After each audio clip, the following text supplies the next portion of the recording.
and welcome to this video about removal. It varies a lot how people consume needle products. Certain product types can dissolve in acetone, while others require sanding. We have developed our products from the gel collection to ensure easy removal with fast acetone remover. And that also applies to builder gel and polygel, which are normally a type of product that needs to be filed off. The advantage of using this fast acetone remover through So-Golf is that it's much gentler on the natural nail. When you purchase through So-Golf, you won't risk accidentally filing on top of the nail and creating these nail file damages. So if you have our products from the gel collection, you have a really good foundation for doing a gentle removal. That being said, removing a UV cured nail product is different than what you're used to with regular nail polish. UV curing products are created to have a significantly extended lifespan, making them slightly more challenging to eliminate. That is the reason why it is important that you are extremely comfortable with handling these products in a gentle and correct manner. The most important thing about removing it is that you protect your own natural nail from unnecessary rough handling. So you definitely shouldn't scrape hard on the nail or file down the natural nail with a file that isn't meant for natural nails. So when you have dissolved the product, following our instructions of course, so the product should be dissolved enough that you can easily push the dissolved product off with a rose stick. If it doesn't crack easily on its own, then you'll have to go through the agreement process again. You must never use force or try to force this product off. That's actually what can cause damaged and thin nails. Here you can see a couple of examples of what the nail can look like if you've made a wrong deal. The white and rough areas on the nail have appeared because the very top layer of the nail has been damaged, for example by, have you scratched hard on the nail or used a sharper tool than a toothpick? It can also happen if you file your nail with a file that is way too rough.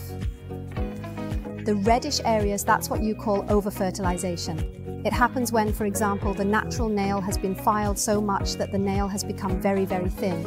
However, it is important to mention that nail products themselves are unable to cause these types of injuries. It's the process of removal that is crucial.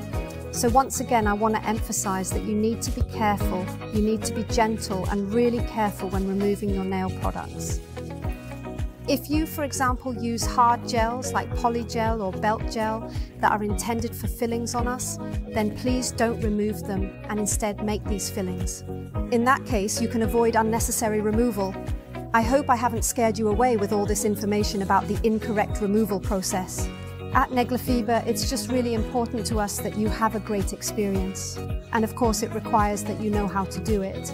And more importantly, how not to do it to take care of yourself and your nails. But you can totally relax, you know. If you just make sure to thoroughly follow our video guide and follow our step-by-step guide to the letter, you can easily and gently remove your products without any worries. And if you should become unsure about anything along the way or just need guidance, you must definitely reach out to us. Have a blast.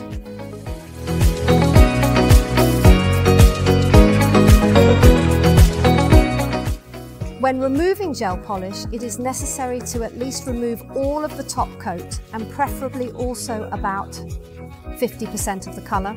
The reason is our regular acetone remover, or acetone in general, can't penetrate all the layers, so you just have to give it a little help by removing as much as possible first.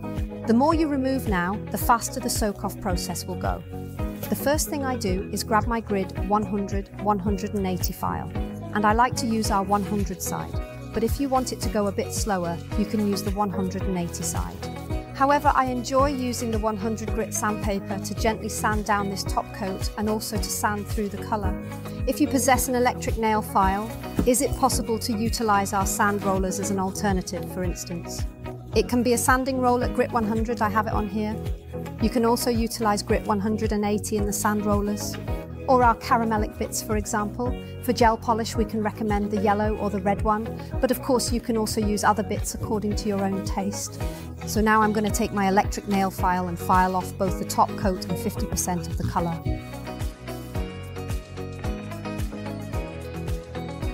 As you can see, it went incredibly fast to remove both the top coat and the majority of the colour with the assistance of an electric nail file. It is perfectly acceptable to have all the colour removed in certain places. When utilising an electric nail file, it is fortunately a relatively straightforward process. But as I said, just the top coat at the very least, and 50% of the colour. So now these nails are ready for the next step, which is to soak off.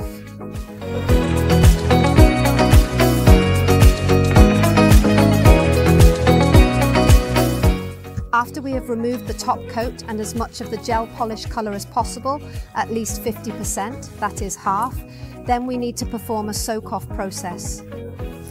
Soak-off is completely finished with these soak-off wraps, as they are so nicely referred to by them. Well, it is actually a type of flimsy foil material with a cloth applied in the middle, and it can be bonded with fast acetone remover for easy and quick removal of any residue or adhesive. When you apply the fast acetone remover, I mean the liquid used for removing, on our soak-off wraps, make sure to pour as much of the remover liquid as possible for optimal results. I would like it so much that it is practically dripping out of this one. And in this situation, it will be advantageous to turn the cloth in such a way that this fold is positioned at the bottom, ensuring that any excess acetone will be effectively collected in that area for easy disposal and clean-up purposes. You have the option to simply apply acetone remover to the cloth, then insert your finger or nail into the solution and proceed to wrap the cloth around your finger or nail. And it is important to ensure that you lift the bottom up in this area so that nothing drips out when you put it on. And make sure to squeeze really well and tightly so it fits snugly. The advantage of that is that the acetone, which is here in the agreement vest, doesn't evaporate as easily. And that is essentially the same thing I continue to do on the remaining 4 nails in the exact same manner. As you can see, I have applied our soak-off wraps to all 5 fingers and squeezed really well so that the fast acetone remover cannot evaporate. Our fast acetone remover also contains some oil, which moisturizes both the skin around the nail and the nail itself while it works. So it is obviously extremely positive, so you do not encounter these completely dehydrated nails and the skin around the nails while you're in the process of taking them off. So now this actually just needs to sit for about 10 minutes.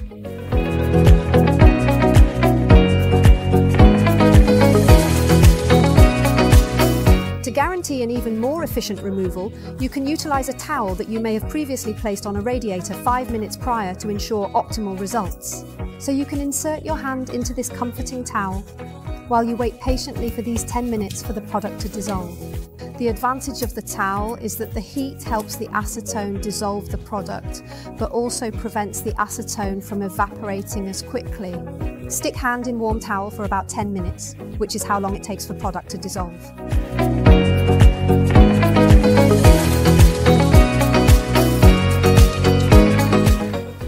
The product is presently inside the towel and soak-off wraps, where it has been for about 10 minutes. At this point, I'm able to remove my hand and initiate the process of taking off these soak-off wraps. It is crucially important that soak-off wraps are removed one at a time.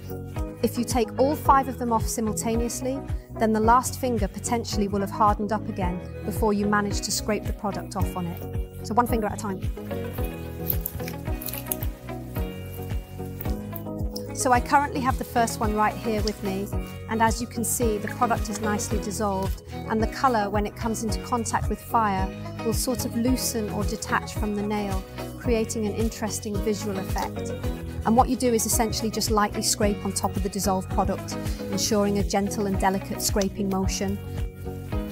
It is of utmost importance to emphasise that you should never, under any circumstances, exert excessive force on a product by scraping too hard, pulling or tearing at any time whatsoever. It is of utmost importance that this product, which has been dissolved, simply falls off or slides off on its own when utilising such a soft rose stick to scrape on the back of the neck area without any external force applied. If there is something that is extremely stubborn, you could potentially utilise your buffer or a similar tool to address the issue effectively. To effectively file on the stubborn area, use a nail file with grit 220, 240 and gently file straight, applying even pressure for optimal results. If it's extremely stubborn, you have the option to file a bit on the surface of the stubborn area and then put your wrap back on and allow it to rest while you proceed to the other fingers. But otherwise, you just continue the procedure of scraping a little on this dissolved product. And once again, you can observe in this particular case that all you need to do is gently slide this rose stick across the product, and with any luck it will produce a slight crackling sound and effortlessly detach itself completely on its own, without requiring any additional effort or intervention from you. Always remember to never, never, never yank, rip, or cause any kind of harm or damage to a product under any circumstances. That will only lead to damage to the natural nail, and we absolutely do not want that to occur.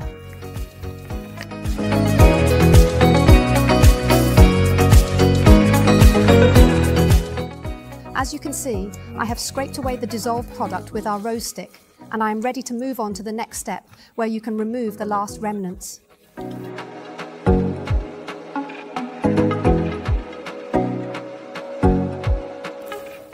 When you need to remove the very last traces of your gel polish after the soak-off process, you can make use of our specialised buffer tool. 180 grit buffer. Choose 100 or 180 based on remaining amount. I am currently employing our 100 grit sandpaper at this location to simply go over the entire nail surface. In order to create this nice and smooth surface, it is also important to simultaneously ensure that if there happens to be a little extra fluff or a small amount of leftover product, you just need to get rid of it in order to maintain the desired outcome of the task. So the final traces have been eliminated. From this point, we can proceed and conclude with nail oil in order to moisturize the nails once again and provide them with some good strength.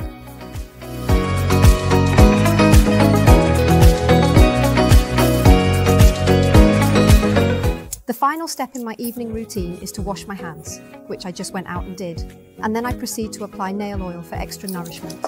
The oil for nails should be applied around the cuticles, on the entire plate of the nail, and also underneath the nail for optimal results. It is of utmost importance to apply nail oil, particularly after removing polish, because the nails require a sufficient amount of fat and moisture in order to regain their strength and durability once again and maintain their overall health. You can envision that the nail is somewhat similar to a branch.